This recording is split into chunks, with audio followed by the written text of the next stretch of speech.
Hello, जय हिंद मेरे प्यारे साथियों। बीपीएससी एडीओ टेस्ट सीरीज में आप सभी का स्वागत है। दूसरे पेपर का ये 5वां टेस्ट है। वीडियो को अंत तक देखना है आपको और अपना स्कोर जरूर कमेंट कीजिएगा।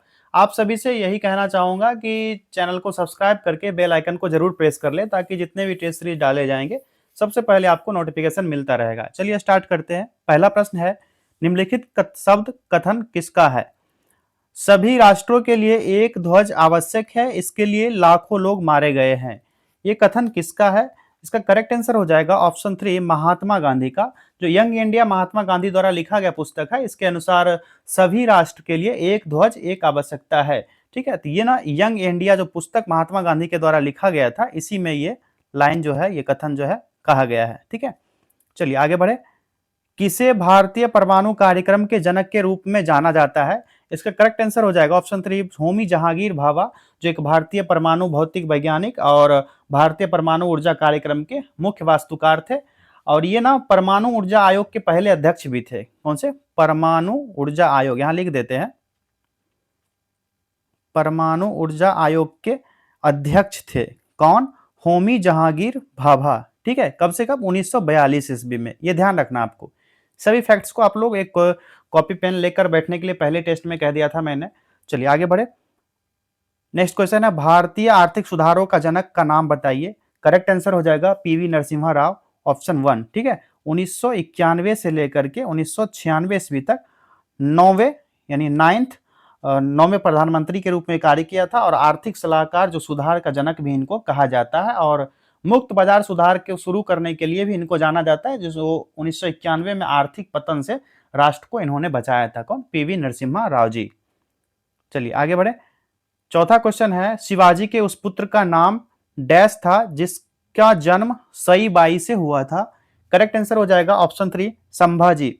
जो संभाजी मराठा साम्राज्य का दूसरा शासक था, वो शिवाजी के सबसे बड़े बेटे थे और मराठा साम्राज्य के संस्थापक, और उनकी पहली पत्नी साई बाई थी। ठीक है, 1689 ईस्वी में ना 1689 में संभाजी को मुगल द्वारा पकड़ लिया गया और प्रताड़ित किया गया था बहुत, और उनको मार दिया। उसके बाद भाई उनका जो थे, उनका भाई का नाम था राजा राम। क्या नाम था? राजा राम। वो शासक बने थे।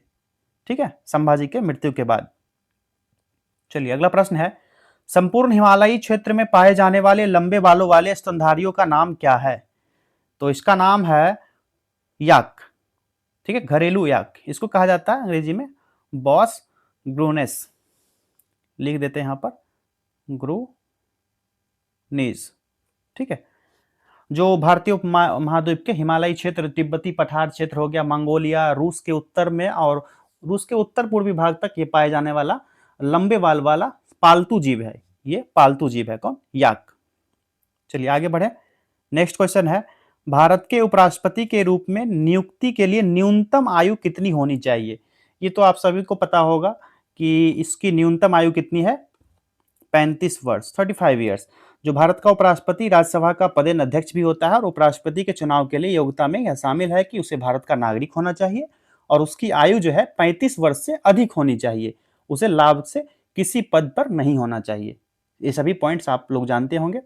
तो 35 ईयर्स ये राइट आंसर हो गया इसका। अगला प्रश्न है, स्मॉल इज ब्यूटीफुल पुस्तक लिखने वाले अर्थशास्त्री का नाम क्या है?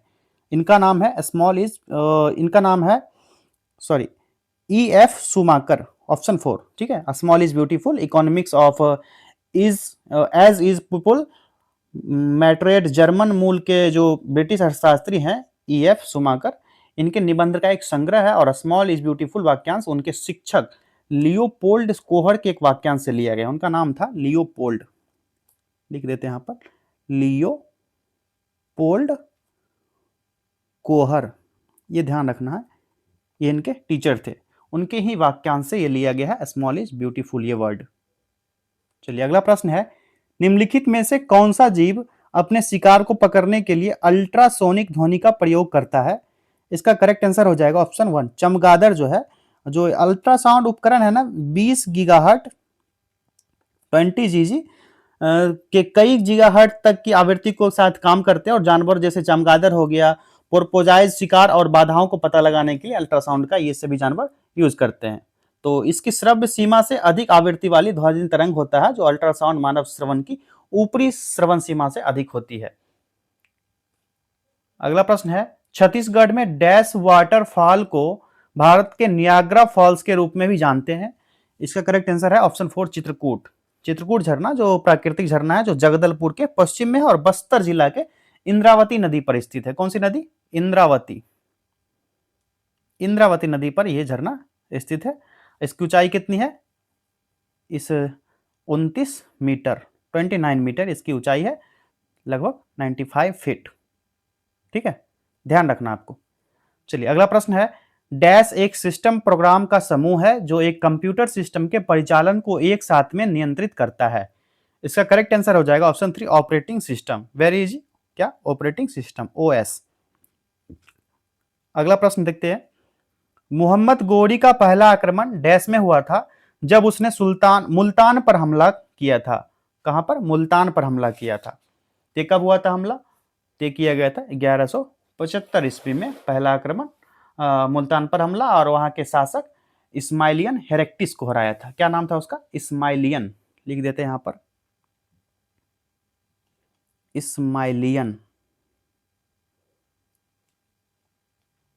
हेरेक्टिस। ठीक है, इस्माइलियन हेरेटिक्स, इसको हराया था और मुल्तान पर कब्जा कर लिया था। और 1178 ईस्वी में उसने सिंध के उच्च पर भी कब्जा कर लिया और एक किला स्थापित किया था। कब? 1178 में।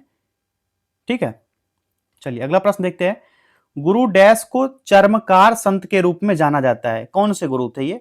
तो इनका नाम था रविदास। 14वीं से 16वीं सदी के दौरान भक्ति आंदोलन के एक भारतीय रहस्यवादी कवि संत थे। उनके भक्ति गीतों को सिख ग्रंथ गुरु ग्रंथ साहिब में शामिल किया गया था। यह ध्यान रखना आपको। अगला प्रश्न है, भारत के संविधान के अनुच्छेद डैश के तहत संसद के सदन की बैठक शुरू करने के लिए गणपूर्ति की संख्या सदन की कुल संख्या का 10वां हिस्सा होता है। इसका करेक्ट आंसर हो जाएगा कितना? 100। Option 2 is the correct answer.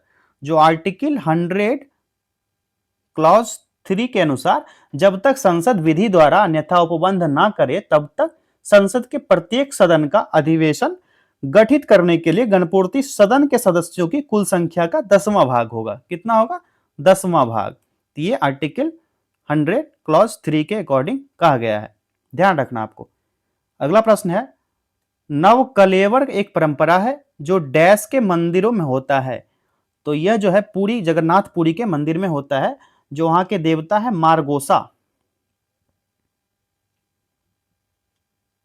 क्या नाम है?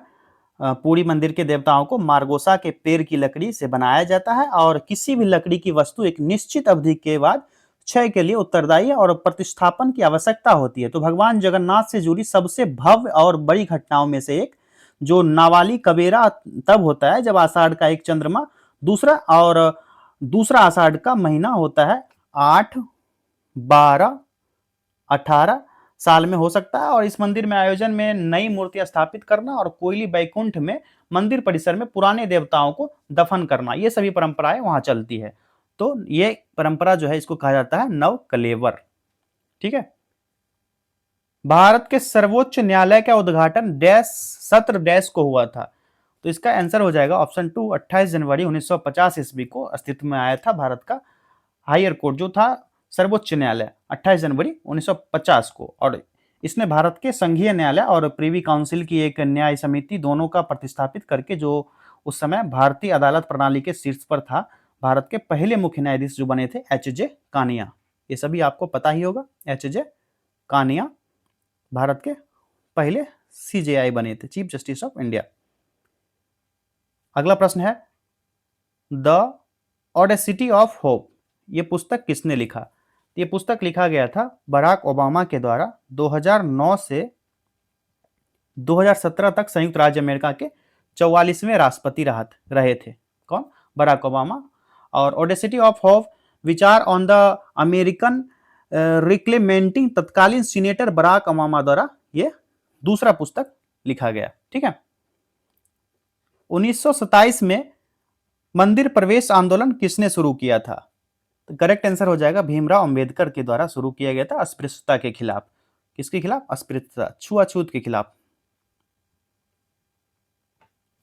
इसके खिलाफ शुरू किया गया था अंबेडकर जी के द्वारा। नेक्स्ट क्वेश्चन है, नेहरू लियाकत समझौते पर वर्ष डैश में हस्ताक्षर किए गए थे। तो ये हस्ताक्षर जो हुआ था कब हुआ था? 1950 ईस्वी में, 8 अप्रैल 1950 ईस्वी को नेहरू लियाकत समझौता हुआ था।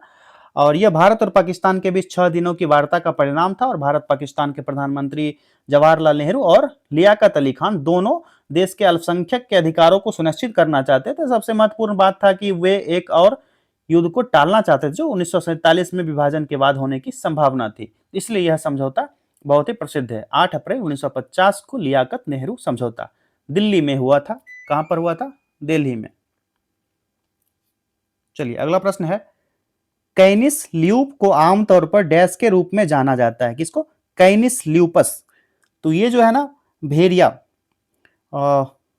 ग्रे वॉल्फ, जिसे भेड़िया कहा जाता है, यह यूरेशिया और मतलब यूरेशिया, यूरोप और एशिया, उत्तरी अमेरिका के जंगल और दूर दराज के क्षेत्र में एक कैनियाइन मूल निवासी है जो ग्रे वुल्फ इथियोपियाई भेड़िया के बाद जीनस कैनिस का दूसरा सबसे विशिष्ट सदस्य होता है। तो करेक्ट आंसर हो जाएगा ग्रे वॉल्फ। नेक्स्ट क्वेश्चन है, मेगापाटेरा नोवेनगलिया को सामान्यतः डैश रूप में जाना जाता है। इसका करेक्ट आंसर हो जाएगा ऑप्शन 2 हम्पबैक व्हेल। जो बैलिन होता है, यहां लिख देते हैं, बैलिन व्हेल की एक प्रजाति है। यह ब्रीचिंग और अन्य विशिष्ट सतह व्यवहार के लिए जाने जाते हैं, जिससे कि व्हेल वॉचर्स के साथ लोकप्रिय हो जाता है। और दुनिया भर में महासागर और समुद्र में पाए जाने वाले हम्पबैक व्हेल होता है, आमतौर पर हर वर्ष 25,000 किलोमीटर तक चले जाते हैं। कहाँ कितने तक? 25,000 किलोमीटर, 25 के किलोमीटर तक ये चले जाते हैं। तो इसका नाम है हम्पबैक व्हेल। भारत की मुद्रा मुद्रण प्रेस डैश में स्थित नहीं है, पूछा जा रहा है। नहीं है, कहां पर स्थित नहीं है? तो मुद्रा नोट नासिक में, करेंसी नोट प्रेस देवास में, और बैंक नोट प्रेस साल्बोनी और मैसूर में भारतीय रिजर्व बैंक द्वारा नोट मुद्रा प्राइवेट लिमिटेड और होशंगाबाद में वाटर मार्क पेपर विनिर्माण मिल में मुद्रित होते हैं। इसका करेक्ट आंसर हो जाएगा कोच्चि। कोच्चि में नहीं है ये, ठीक है, ये ध्यान रखना, ये सभी जगह है। नेक्स्ट क्वेश्चन है, 1994 के बाद सामान्यतः एक वर्ष में राज्यसभा में कितने सत्र आयोजित किए जाते हैं? वेरी इजी आंसर, 3 सत्र। कितने? 3 सत्र।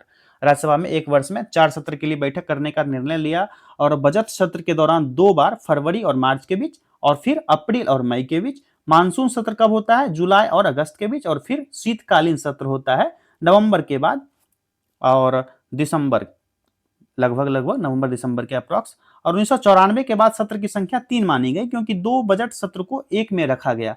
जो बजट सत्र स्पेशल आता था उसको ही एक में ही शामिल कर दिया, फरवरी और मार्च के बीच जो होता था, ठीक है। तो अब कुल 3 सत्र होते हैं। अगला प्रश्न है, डैश को भारतीय पक्षी विज्ञान के जनक के रूप में जाना जाता है। ये कौन है? इनका नाम है Allan Octavian Hume, AO Hume, ठीक है, जो इंपीरियल सिविल सर्विस, भारत में सिविल सेवा के जनक थे और राजनीतिक सुधारक, पक्षी वैज्ञानिक और वनस्पति शास्त्री भी थे। इन्होंने ब्रिटिश भारत में काम किया था और वह भारतीय राष्ट्रीय कांग्रेस के संस्थापक भी थे। तो एक उल्लेखनीय पक्षी विज्ञान ह्यूम को भारतीय पक्षी विज्ञान का पिता भी कहा जाता है, ठीक है। इंडियन नेशनल कांग्रेस के अध्यक्ष भी थे ये। चलिए अगला प्रश्न देखते हैं। एक दिए गए URL, ये URL दिया गया, लिंक दिया गया है, इसमें www.xyz.com एक डैश है, यह क्या है? तो ये आप सभी को पता है, ये एक डोमेन नेम होता है।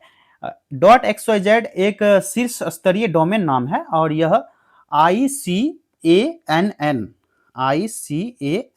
के new generic top level domain, जो GTLD प्रोग्राम में प्रस्तावित किया गया था 2 जून 2014 ईस्वी को, आम जनता के लिए यह उपलब्ध हो गया 2 जून 2014 से। ये ध्यान रखना आपको, ये क्या है? डोमेन नेम है .xyz, ठीक है, एक्सटेंशन जो है .xyz। चलिए अगला प्रश्न है, कैप्रा एग्रेगस हिरकस को आमतौर पर डैश रूप में जाना जाता है। इसका करेक्ट आंसर हो जाएगा बकरा। जो कैप्रा हिरकस है, पशु परिवार बोविडाई का एक सदस्य है। किसका? बोविडाई का एक सदस्य है और बकरी एंटीलोप उपपरिवार कैप्रिना, जिसका अर्थ होता है कि भेड़ से निकटता से संबंधित, ये भेड़ से संबंधित होता है ये बकरा, ठीक है। तो कैप्रा एगेग्रस हिरकस को आमतौर पर बकरा के रूप में जाना जाता है। बोविडाई समूह का ये सदस्य है। अगला प्रश्न है, स्वतंत्रता दिवस पर लाल किले पर राष्ट्रीय ध्वज कौन फहराता है? तो ये प्रधानमंत्री के द्वारा फहराया जाता है। और 22 जुलाई 1947 को आयोजित संविधान सभा की बैठक के दौरान अपने वर्तमान स्वरूप में अपनाया गया था और 15 अगस्त 1947 को भारत के डोमिनियन का आधिकारिक झंडा यह बन गया। और 15 अगस्त 1947 को भारत के प्रधानमंत्री, जो तत्कालीन प्रधानमंत्री थे नेहरू जी, इन्होंने लाल किले पर इसे फहराया था और राष्ट्रीय ध्वज अंग्रेजों से स्वतंत्रता का जश्न मनाने के लिए फहराया जाता है। ये सभी बातें आपको पता है। तो किसके द्वारा फहराया जाता है? प्रधानमंत्री के द्वारा। चलिए अगला प्रश्न है, किस तापमान पर लोहा पिघलता है? यहां पर जो दिए गए हैं 4 ऑप्शंस, इसमें से आपको सही आंसर चूज करना है। तो किसी पदार्थ का गलनांक वह तापमान होता है जिस पर वह अवस्था को ठोस से तरल में बदल देता है। गलनांक बिंदु पर ठोस और तरल चरण असंतुलन में मौजूद होता है और लोहे का गलनांक 1538 डिग्री सेल्सियस होता है। कितना? 1538 degree. Option 3 is the correct answer. तो इस पर लोहा जो है पिघल जाएगा। नेक्स्ट क्वेश्चन है, 1905 में सर्वेंट्स ऑफ इंडिया सोसाइटी की स्थापना किसने की थी? करेक्ट आंसर हो जाएगा गोपाल कृष्ण गोखले के द्वारा। महाराष्ट्र में, जो पुणे महाराष्ट्र में 12 जून 1905 ईस्वी को इसकी स्थापना की गई थी। किसके? Servant of India society. किसके द्वारा? गोपाल कृष्ण गोखले के द्वारा। नेक्स्ट क्वेश्चन है, स्वतंत्रता पूर्व भारत में वर्ष डैश में ब्रिटिशों ने भारत की राजधानी कोलकाता से दिल्ली हस्तांतरित कर दिया गया था। तो 1911 ईस्वी में हस्तांतरित हुआ था। कहां से? कलकत्ता से नई दिल्ली, जो एडविन लुटियंस द्वारा डिजाइन किया गया था और दिल्ली का अंतिम आंतरिक शहर था। 1947 में स्वतंत्रता के बाद नई दिल्ली को आधिकारिक रूप से भारत सरकार का अंग भी घोषित कर दिया और वर्तमान में यह भारत की राजधानी है। चलिए अगला प्रश्न है, 25 डिग्री सेल्सियस पर शुद्ध पानी H2O का पीएच कितना होगा? तो इसका पीएच हो जाएगा कितना? 7। ठीक है। कमरे के तापमान पर 25 डिग्री सेल्सियस शुद्ध पानी का पीएच 7 होता है। जब तापमान बढ़ता है शुद्ध पानी का पीएच स्तर गिर जाएगा। जब टेम्परेचर बढ़ेगा तो पीएच क्या होगा? पीएच मान घटेगा। ये ध्यान रखना है, टेम्परेचर अप पीएच डाउन।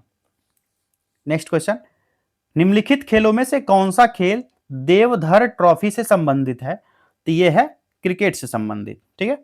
अगला प्रश्न है, निम्नलिखित में से हिंदुस्तानी शास्त्रीय संगीत का प्रसिद्ध घराना शैलियां कौन सा विकल्प नहीं है? तो यहां पर 4 शैलियां दिया गया, पटियाला घराना, मेवाती घराना, ग्वालियर घराना और रजवाड़ी घराना। इसका करेक्ट आंसर जो हो जाएगा ऑप्शन 4 रजवाड़ी घराना। यहां पर ऊपर कर देते हैं, कौन सा? Option 4 is the correct answer, रजवाड़ी घराना। एक घराना एक व्यापक संगीत विचारधारा को इंगित करता है और यह विचारधारा कभी कभी एक घराने में दूसरे में काफी हद तक बदल जाती है। यह संगीत की सोच, शिक्षण, प्रदर्शन और प्रशंसा को सीधे रूप से प्रभावित करता है। और खासकर हिंदुस्तानी शास्त्रीय संगीत के कुछ प्रसिद्ध घराने हैं, जैसे आगरा, ग्वालियर, पटियाला हो गया, किराना, इंदौर घराना हो गया, मेवाती घराना, और एक है सहसवान घराना, भेंडी बाजार और जयपुर घराना। ये सभी घराने बहुत ही प्रसिद्ध घराने हैं। तो इसका करेक्ट आंसर हो जाएगा रजवाड़ी घराने से संबंधित नहीं है, नहीं पूछा जा रहा था। चलिए अगला प्रश्न है, डैश इकाई अनुदेशों और आंकड़ों को प्रयोक्ता के आगत युक्तियों की सहायता से स्वीकार करता है? इसका जो राइट आंसर हो जाएगा ऑप्शन 4 आगत इकाई, जो इनपुट यूनिट इनपुट डिवाइस की मदद से उपयोगकर्ताओं से निर्देश और डेटा स्वीकार करता है। और इनपुट डिवाइस कंप्यूटर सिस्टम के घटक हैं जो आने वाले डेटा और निर्देश को स्वीकार करने का काम करता है। उसे बाइनरी कोड में इलेक्ट्रिकल सिग्नल के पैटर्न में परिवर्तित करता है, जो एक डिजिटल कंप्यूटर के लिए समझ में आता है। इससे संबंधित इसका राइट आंसर हो गया आगत इकाई। ठीक है। नेक्स्ट क्वेश्चन, लोहा लगभग डैश डिग्री सेल्सियस पर उबलता है? तो अभी बताए थे, तो इसका राइट आंसर हो जाएगा क्वथनांक वह तापमान होता है जिस पर तरल वाष्प दबाव तरल के आसपास के बाहरी दबाव के बराबर होता है। ये सभी बातें आपको पता है पहले से। इसलिए जो है ना, तरल का क्वथनांक वायुमंडलीय दबाव पर निर्भर करता है। किस पर? वायुमंडलीय दबाव पर। और लोहे का क्वथनांक 2861 डिग्री सेल्सियस है। इसका करेक्ट आंसर क्या हो जाएगा? Option 3 2861 degree Celsius. Next question, वर्ष डैश में कलकत्ता ब्रिटिश भारत की राजधानी बना? ये ध्यान रखना आपको, 1772 ईस्वी में बना था कलकत्ता भारत की राजधानी। और पहले और सबसे प्रसिद्ध British governor general Warren Hastings ने मुगल काल से कलकत्ता के दौरान बंगाल की पूर्व राजधानी जो मुर्शिदाबाद से संपूर्ण जितनी महत्वपूर्ण कार्यालय हस्तांतरित किया था 1911 में कलकत्ता से दिल्ली हस्तांतरित किया गया था। इससे पहले वाले क्वेश्चन में देखे थे तो कलकत्ता कब बना राजधानी 1772 में, और कलकत्ता से दिल्ली कब हस्तांतरित किया गया 1911 में। ये दोनों फैक्ट्स फिर से आप लोग याद कर लीजिए। नेक्स्ट क्वेश्चन है ध्वनि डैश से होकर नहीं, डैश से नहीं गुजर सकती, नहीं पूछा जा रहा। तो ध्वनि जो है, ध्वनि सबसे पहले जानते हैं ध्वनि तरंगे यांत्रिक तरंगे है जो माध्यम के कणों के बीच कंपन से बनती है, और जब इसे वायु के माध्यम से स्थानांतरित किया जाता है तब ध्वनि तरंगों को गतिमान ऊर्जा से वायु कणों में विस्थापित किया जाता है और तरंग की यात्रा की जाती है। इसलिए वह खाली जगह से नहीं जा सकता है जहां कंपन के लिए परमाणु या अणु नहीं होंगे। तो इसका राइट आंसर जो हो जाएगा ऑप्शन 4, खाली स्थान से नहीं गुजर सकता है क्या, ध्वनि। ठीक है। नेक्स्ट क्वेश्चन है चिपको आंदोलन निम्नलिखित में से संबंधित है, किससे संबंधित है चिपको आंदोलन, ये ऑप्शंस दिए गए यहां पर। तो चिपको आंदोलन जो है यह पेड़ों के कटने से बचाने से संबंधित है। यह 1970 के दशक में भारत में ग्रामीण विशेषकर महिलाओं द्वारा अहिंसक सामाजिक और पारिस्थितिक आंदोलन था, जिसका उद्देश्य सरकार समर्थित लॉगिंग को पेड़ और जंगल की रक्षा करना था। और यह आंदोलन 1973 ईस्वी में उत्तर प्रदेश, बाद में यह उत्तराखंड में भी फैल गया था, जो हिमालयी क्षेत्र था वहीं पे शुरू हुआ था और जल्दी से पूरे भारतीय हिमालय में फैल गया था। ठीक है, कब 1970 के दशक में। पेड़ों को कटने से बचाने के लिए यह आंदोलन संबंधित था, कौन सा, चिपको आंदोलन। नेक्स्ट क्वेश्चन है भूमि क्षेत्रफल के हिसाब से दुनिया का 7वां सबसे बड़ा देश कौन सा है, भूमि क्षेत्रफल लैंड एरिया के हिसाब से, तो ये कौन सा हो जाएगा, भारत। ठीक है, option 4 is the correct answer. 1.3 billion से अधिक लोग के कारण यह दूसरा सबसे आबादी वाला देश है, और साथ ही दुनिया में सबसे अधिक आबादी वाला लोकतंत्र भी है, कौन, भारत।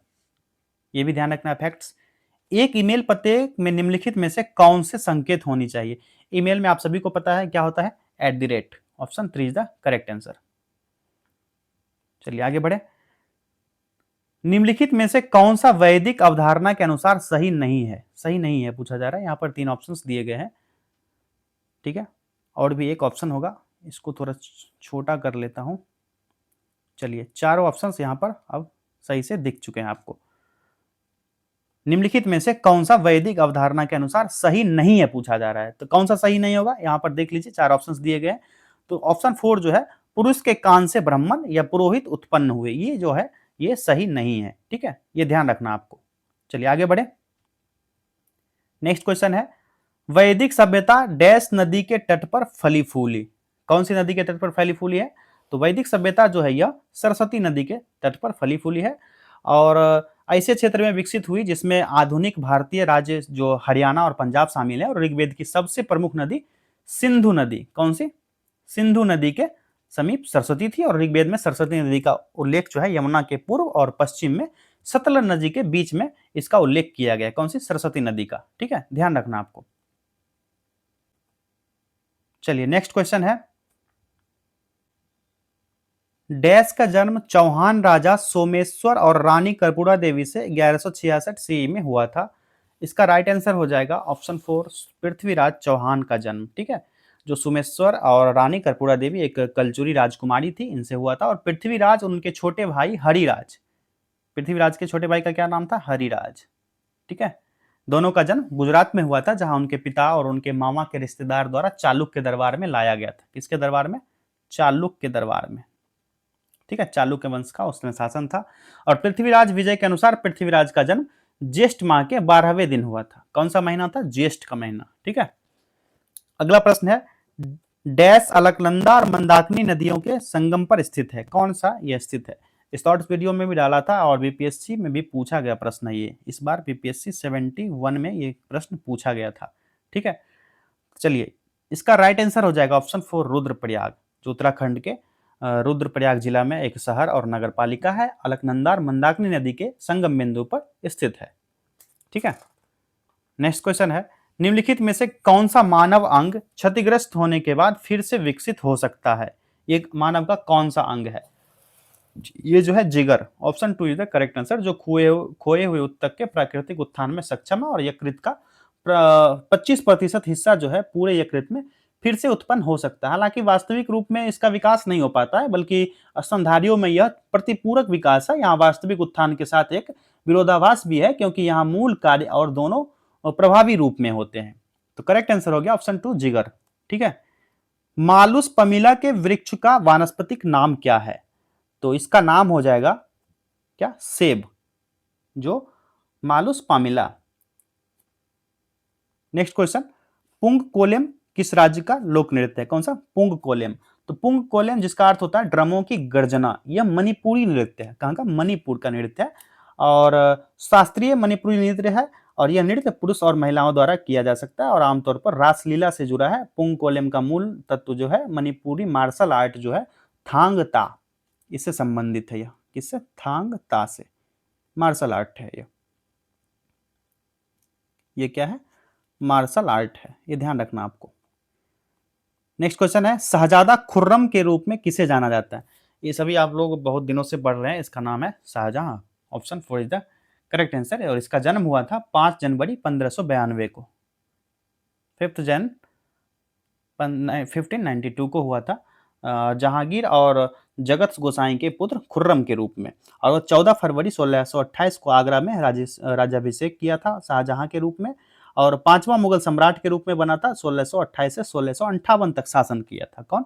शाहजहां। 1628 से लेकर के 1658 ईस्वी तक इसने शासन किया था। ठीक है। डैश ने बाल चक्र संघ की स्थापना की, जहां बच्चों को कताई और बुनाई सिखाई जाती थी। तो ये जो है इंदिरा गांधी के द्वारा किया गया था 1930 ईस्वी में। नेक्स्ट क्वेश्चन है, डैश एक युक्ति है जो सभी दिशाओं में चलती है और कर्सर की गति को नियंत्रित करती है। कर्सर की गति को नियंत्रित करने वाला है यह है joystick. Option 1 is the correct answer. एक इनपुट डिवाइस है जिसका उपयोग कंप्यूटर डिवाइस में कर्सर और पॉइंटर की गति को नियंत्रित करने के लिए किया जाता है। चलिए नेक्स्ट क्वेश्चन है, सार्वजनिक कंपनी बनने वाला भारत का पहला बंदरगाह कौन सा है? तो सार्वजनिक कंपनी बन गया है, ये कौन सा बंदरगाह है? तो ये है एन्नौर बंदरगाह, जो कामराजार पोर्ट लिमिटेड है, इसी को एन्नौर पोर्ट के रूप में जाना जाता है। और भारत का 12वां प्रमुख बंदरगाह, कितना? 12th, 12वां प्रमुख बंदरगाह है भारत का। नेक्स्ट क्वेश्चन है, शरीर में डैश की अधिक मात्रा गठिया का कारण बनती है। तो गठिया या गाउट एक प्रदाहक बीमारी है जो तब होता है जब अतिरिक्त यूरिक एसिड, एक शारीरिक अपशिष्ट उत्पाद जो होता है, रक्त प्रवाह में शामिल हो जाता है और कुछ जोड़ों में सोडियम यूरेट क्रिस्टल के रूप में जमा होता है। और अतिरिक्त यूरिक एसिड अनुवांशिक कारक या गुर्दे की बीमारी के कारण हो सकता है, और शरीर में अतिरिक्त यूरिक एसिड की स्थिति को हाइपर यूरिसीमिया कहा जाता है। क्या कहा जाता है? Hyper uricaemia. तो ये संबंधित है यूरिक एसिड से, यूरिक अम्ल से। Option 4 is the correct answer. चलिए नेक्स्ट क्वेश्चन है, प्राकृतिक मोती में डैश 80% से अधिक है, क्या है? तो ये हो जाएगा लगभग 100% कैल्शियम कार्बोनेट की उपस्थिति होती है। Option 1 is the correct answer. Tata iron and steel TISCO को कब स्थापित किया गया? टिस्को की स्थापना हुई थी कब?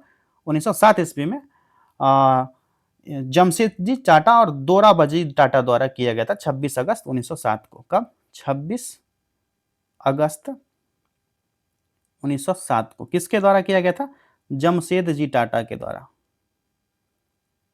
ठीक है, जमशेद जी और उनका दूसरे कौन थे? दोराबजी। जमशेदजी टाटा और दोराबजी टाटा इनका पूरा नाम था। ठीक है, दो लोग थे। नार्सिसस के वनस्पति नाम से निम्नलिखित में से किस फूल को जाना जाता है? तो ये फूल कौन सा है? डैफोडिल। डैफोडिल का फूल होता है। ठीक है, 12मासी पौधा ये।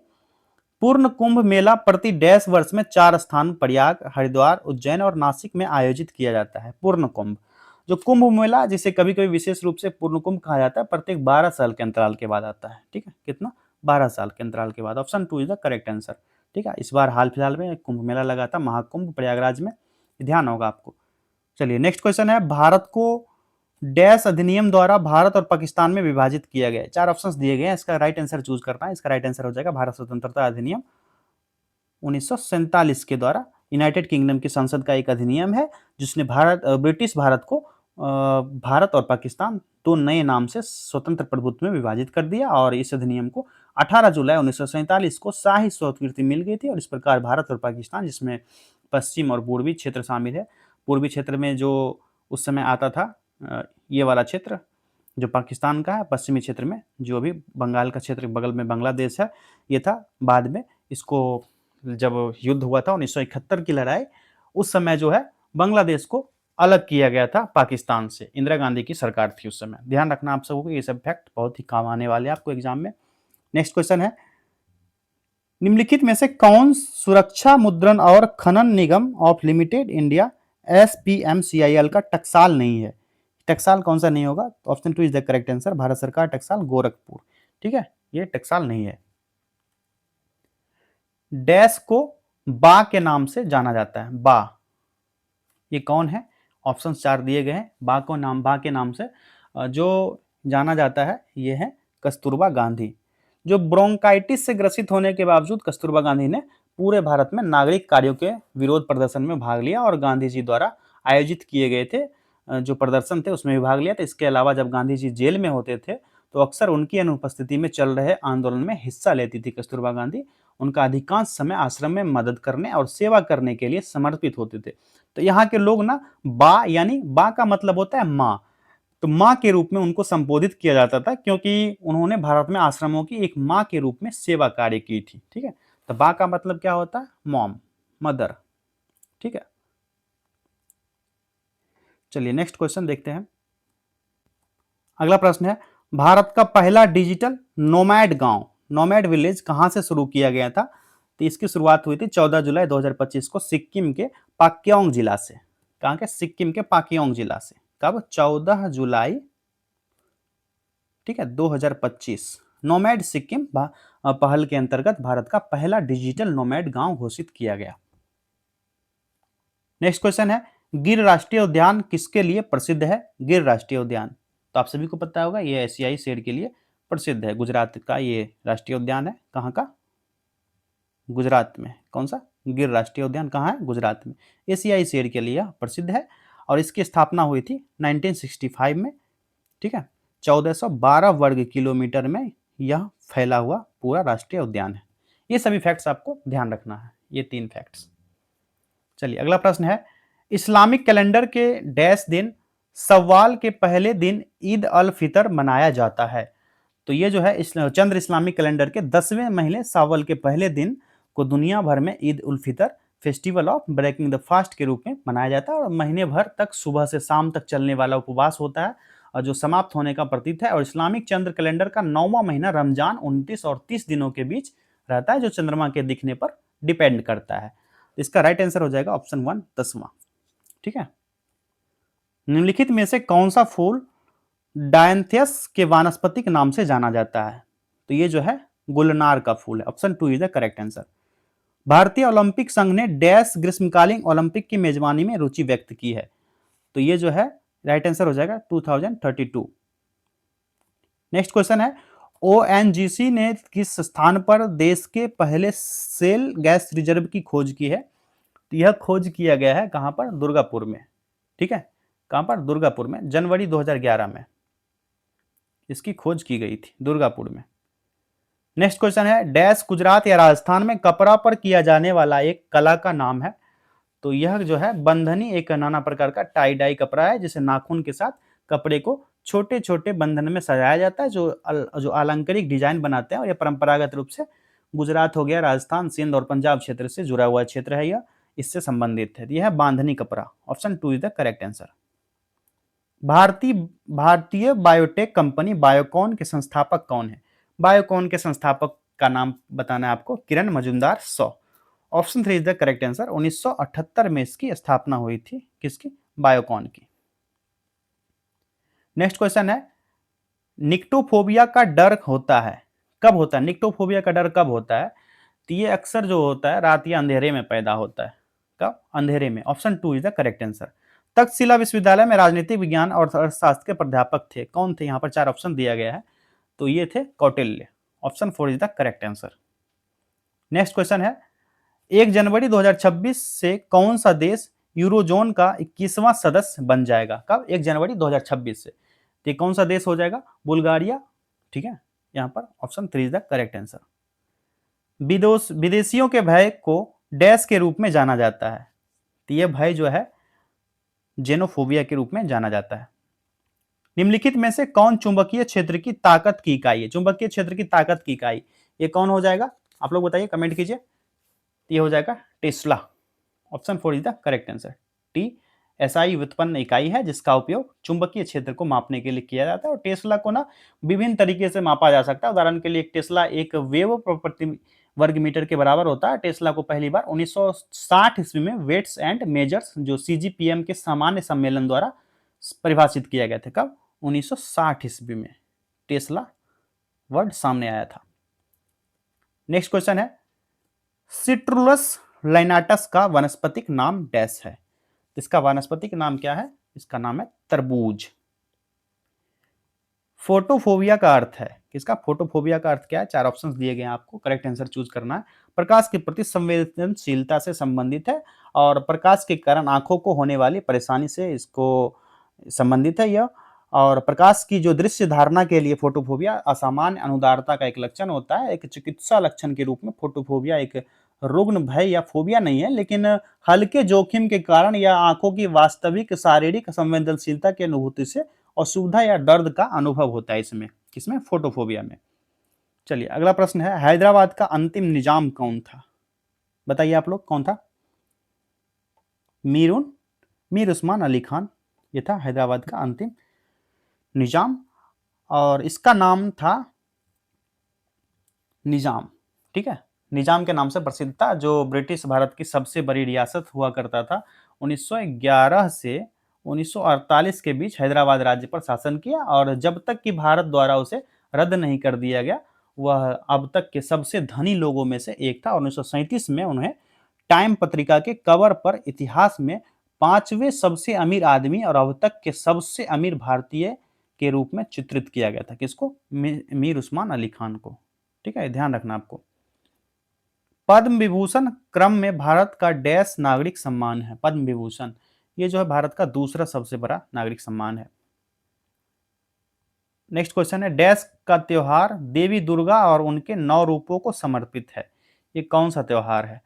तो ये त्योहार अभी हाल ही में 1-2 दिन पहले खत्म हुआ, नवरात्रि, जो 9 शुभ रात्रि होती है माँ दुर्गा का, और देवी के 9 रूपों को मनाया जाता है, पूजा जाता है, और हिंदू का त्योहार है जो हर साल शरद ऋतु में मनाया जाता है। भारत के पूर्वी और पूर्वोत्तर राज्य में दुर्गा पूजा नवरात्रि का पर्याय है, खासकर बंगाल, बिहार, ये मध्य प्रदेश, झारखंड, इन सभी क्षेत्र में मनाया जाता है। और देवी दुर्गा दानव का वध कर धर्म को स्थापित करने के लिए विजयी हुई थी, इसलिए इसको दशहरा के रूप में मनाया जाता है। ठीक है, ये ध्यान रखना आप सभी को। भारत किस वर्ष तक दुनिया की तीसरी सबसे बड़ी अर्थव्यवस्था बनने की ओर अग्रसर है? करेक्ट आंसर हो जाएगा ऑप्शन 3, 2028 में। नेक्स्ट क्वेश्चन, निम्नलिखित में से कौन विक्रमादित्य के दरबार में नवरत्नों में शामिल नहीं था? कौन शामिल नहीं था? यह तो ये था सूरदास। सूरदास शामिल नहीं था। और विक्रमादित्य जो है एक प्राचीन सम्राट थे जिन्होंने उज्जैन में शासन किया था, और उन्हें आमतौर पर गुप्त सम्राट चंद्रगुप्त द्वितीय के साथ माना जाता है, उन्हीं के समय के थे। और कालिदास के ज्योतिर्विदवन के अनुसार विक्रमादित्य के दरबार में 9 विद्वान थे। स्वयं कालिदास भी उन्होंने उसमें भाग लिए थे। अमर सिंह हो गया, धनवंतरी, घट करपारा थे, और कालिदास भी थे स्वयं। छपनक थे, शंकु थे, वराहमिहिर और वररुचि और वेताल भट्टा, ये सभी 9 विद्वान शामिल थे, लेकिन सूरदास शामिल नहीं थे। तुंगभद्रा नदी का प्राचीन नाम क्या था? तो तुंगभद्रा का प्राचीन नाम पंपा था। Pampa, option 2 is the correct answer. वसा उत्तक मानव शरीर में पाए जाने वाला किस प्रकार का उत्तक है? किस प्रकार का टिश्यू है यह? तो ये जो है वसायुक्त उत्तक एक संयोजी उत्तक होता है, जिसमें मुख्य रूप से वसा कोशिकाएं होती है, जिसे वसा कोशिकाएं या एडिपोसाइट्स भी कहा जाता है। इसका करेक्ट आंसर जो होगा संयोजी उत्तक, कनेक्टिव टिश्यू है। ठीक है, नेक्स्ट क्वेश्चन, पक्के बाघ अभ्यारण्य निम्नलिखित में से किस राज्य में स्थित है? पक्के बाघ अभ्यारण्य ये जो है अरुणाचल प्रदेश में स्थित है। ठीक है, अरुणाचल प्रदेश में। ये प्रोजेक्ट टाइगर रिजर्व है, और पश्चिम और उत्तर में भरेली या कामेंग नदी के पूर्व में पक्के से घिरा हुआ है। कौन से? कमेंग नदी या कामेंग नदी, वहीं से संबंधित है ये। कौन सा? पक्के टाइगर रिजर्व। चलिए नेक्स्ट क्वेश्चन देखते हैं, निम्नलिखित में से कौन सा शिक्षा आयोग 1882 में नियुक्त किया गया था? तो ये हंटर आयोग को नियुक्त किया गया था। Option 1 is the correct answer, जो शिक्षा आयोग के रूप में जाना जाता है, और आधुनिक भारत के इतिहास में यह पहला शिक्षा आयोग था, इसका गठन कब हुआ था? 3 अप्रैल 1882 ईस्वी को। अध्यक्षता कौन किया था? सर विलियम हंटर के द्वारा अध्यक्षता किया गया था। और भारत का तत्कालीन वायसराय कौन था? लॉर्ड रिपन, उस समय का तत्कालीन वायसराय था। चलिए अगला प्रश्न देखते हैं। निम्नलिखित में से कौन सा एक कोशिकीय जीव नहीं है? एक कोशिकीय जीव कौन सा नहीं होगा? तो ये हो जाएगा पादप। ठीक है, और पौधे मुख्य रूप से बहुकोशिकीय जीव होते हैं। पौधे क्या होते हैं? बहुकोशिकीय, ये ध्यान रखना आपको। निम्नलिखित में से कौन सी गोदावरी नदी की एक सहायक नदी है? इनमें से कौन सी होगी? तो ये हो जाएगी पेन गंगा नदी। वर्धा नदी की सहायक नदी है? ये नहीं है। ठीक है, और स्वयं प्राणहिता नदी की सहायक एक नदी होती है जो मार्ग बदलकर गोदावरी नदी में बहती है। तो पेन गंगा इसका करेक्ट आंसर हो जाएगा। नेक्स्ट क्वेश्चन है, किस शहर को लगातार 8वें वर्ष भारत का सबसे स्वच्छ शहर घोषित किया गया? ये सभी आप लोग बहुत दिनों से जान रहे हैं कि राष्ट्रपति द्रौपदी मुर्मू ने नई दिल्ली में स्वच्छ सर्वेक्षण 2024-25 के पुरस्कार प्रदान किया और इस पुरस्कार समारोह विज्ञान भवन में आयोजित किया गया। हर साल आयोजित होता है और आवास और शहरी मंत्रालय के मंत्रालय द्वारा आयोजित किया गया था। इंदौर को लगातार 8वां वर्ष भारत का सबसे स्वच्छ शहर घोषित किया गया। Option 4 is the correct answer. 8 साल से इंदौर टॉप पर चल रहा है स्वच्छता के मामले में। निम्नलिखित में से किस भारतीय राज्य की सीमा नेपाल से नहीं लगती है? नेपाल से नहीं लगता है, तो इसका करेक्ट आंसर हो जाएगा असम। असम की सीमा उत्तर में भूटान से लगता है। यहाँ मान लीजिए ये असम है। ठीक है, उत्तर में किससे लगेगा? भूटान, ठीक, और अरुणाचल प्रदेश, दो जगह से लगता है उत्तर में असम की सीमा। पूरब में किससे? नागालैंड और मणिपुर। ठीक है, दक्षिण में किससे लगेगा? दक्षिण साइड में मेघालय, और पश्चिम में पश्चिम बंगाल, वेस्ट बंगाल और सिलीगुड़ी कॉरिडोर से घिरा हुआ है। तो ये है असम का पूरा मैप, चारों ओर इसकी चौहद्दी। चलिए नेक्स्ट क्वेश्चन देखते हैं। खान अब्दुल गफ्फार खान निम्न में से किस क्षेत्र में पश्तून या पठान नेता थे? पश्तूनियाई नेता थे। तो ये जो है खान अब्दुल गफ्फार खान जो है, यह उत्तर पश्चिम सीमांत प्रांत के पठानी नेता थे और उन्होंने अहिंसा के गांधीवादी मूल्यों का पालन करने के लिए उत्तर पश्चिम सीमांत के पठानों को प्रेरित किया था और उनका नाम सरहदी खान, सरहदी यानी फ्रंटियर गांधी के नाम से रखा गया था। क्या? फ्रंटियर गांधी के नाम से इनको जाना जाता है। किनको?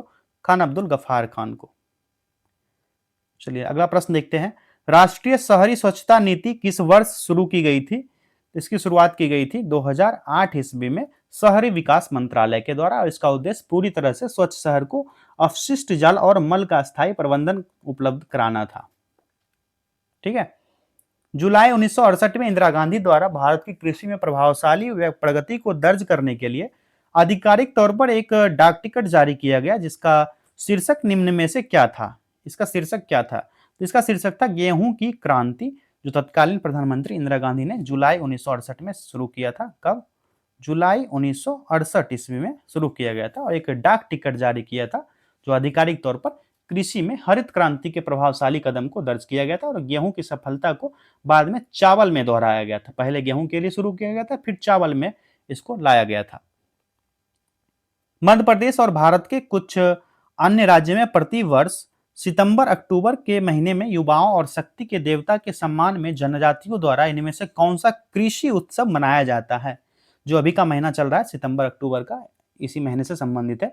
यह जो है ना करम महोत्सव है। Option 4 is the correct answer. ठीक है, करम महोत्सव भारतीय राज्य जो झारखंड है, बिहार, मध्य प्रदेश, छत्तीसगढ़, असम, ओडिशा और पश्चिम बंगाल में यह मनाया जाने वाला फसल उत्सव है। और करम देवता, जो करम भगवान है, जिसे शक्ति और युवावस्था के देवता के रूप में पूजा जाता है, इसको समर्पित है। और यह त्योहार जो है हिंदी महीने के अनुसार भादो, जो भद्रा की पूर्णिमा होती है, 11वें दिन आयोजित होता है और अगस्त सितंबर में के बीच पड़ता है। कौन से? अगस्त और सितंबर के बीच। तो यहाँ पर सितंबर अक्टूबर देगा तो लगभग अप्रॉक्स ही हो जाता है ये। तो कौन है? करम महोत्सव है। कहाँ कहाँ मनाया जाता है? बिहार, झारखंड, पश्चिम बंगाल, इन सभी, छत्तीसगढ़ और असम, ओडिशा, ये सभी क्षेत्र में यह त्योहार मनाया जाता है। हिंदू पर्व है। चलिए अगला प्रश्न है। भारत के संविधान का निम्नलिखित में से कौन सा अनुच्छेद परिभाषित करता है कि 14 वर्ष से कम आयु के किसी भी बच्चे को किसी कारखाने या खदान में काम करने के लिए या किसी अन्य खतरनाक रोजगार में नहीं लगाया जाएगा। यहाँ पर 4 ऑप्शंस दिए गए हैं, इसके अकॉर्डिंग आपको राइट आंसर चूज करना है। करेक्ट आंसर हो जाएगा ऑप्शन 1। आर्टिकल 24 के अकॉर्डिंग कारखाना आदि में बच्चों को रोजगार पर रोक लगाने का प्रावधान है। इसमें कहा गया है कि 14 वर्ष से कम उम्र के किसी भी बच्चे को किसी कारखाने या खदान में काम करने के लिए या किसी अन्य खतरनाक रोजगार में नहीं लगाया जाएगा। ठीक है, आर्टिकल 24 इसको संरक्षण देता है। नेक्स्ट क्वेश्चन बढ़ते हैं आगे। सैयद अहमद खान द्वारा अलीगढ़ आंदोलन की शुरुआत निम्नलिखित में किस वर्ष शुरू की गई थी? तो इसका करेक्ट आंसर हो जाएगा ऑप्शन 1। ऑप्शन 2 1875 1875 ईस्वी में शुरू किया गया था। इनका जो जन्म हुआ था 1817 में और 1898 में इनकी मृत्यु हो गई थी। और भारत में मुसलमान के सामाजिक और बौद्धिक सुधार के लिए अलीगढ़ आंदोलन की स्थापना इनके द्वारा की गई थी। 1875 ईस्वी में इसकी शुरुआत हुई थी अलीगढ़ आंदोलन की। ठीक है, इनका जन्म कब हुआ था? 1817 में। इनकी मृत्यु कब हुई थी? 1898 ईस्वी में। नेक्स्ट क्वेश्चन है, ट्रेसर्स मिशन का उद्देश्य क्या है? ट्रेसर्स मिशन, यहाँ पर ऑप्शन जो दिए गए इससे सही आंसर आपको चूज करना है। जो नासा के ट्रेसर्स जो tandem reconnection and cusp electrodynamics reconnaissance satellite mission launch किया गया था, इससे संबंधित है। तो पृथ्वी के चुंबकीय क्षेत्र और सौर हवाओं के बीच अंतरक्रिया को समझने से संबंधित है ट्रेसर्स मिशन। ठीक है, सीधा सा आंसर है। और इस मिशन में 2 उपग्रह शामिल है, ये केवल 10 सेकेंड के अंतराल पर उड़ान भरेंगे। ये सभी फैक्ट्स आपको ध्यान रखना है, ट्रेसर्स मिशन से संबंधित थे ये। चलिए अगला प्रश्न है, निम्नलिखित में से किस शहर में भारत का पहला चंदन संग्रहालय स्थापित किया जा रहा है? तो यह हो जाएगा कहां पर? कर्नाटक के मैसूर में अरण्य भवन में। ठीक है, मैसूर के अरण्य भवन यहां पर स्थापित किया जा रहा है। कहां पर? कर्नाटका में स्थित है यह। कर्नाटक का कहां पर है? मैसूर, मैसूर जिला में अरण्य भवन में यह स्थित किया जा रहा है चंदन संग्रहालय। अंतिम मौर्य सम्राट की हत्या निम्न में से किसके द्वारा की गई थी? ये मौर्य सम्राट कौन थे? जो पुराण के अनुसार पुष्यमित्र शुंग 185 ईसा पूर्व में अपनी स्वामी बृहद्रथ अंतिम मौर्य राजा की हत्या करने के बाद मगध का राजा बना था। तो कौन था? Pushyamitra Shunga. Option 3 is the correct answer. और शुंग साम्राज्य के संस्थापक और प्रथम शासक था कौन? पुष्यमित्र शुंग।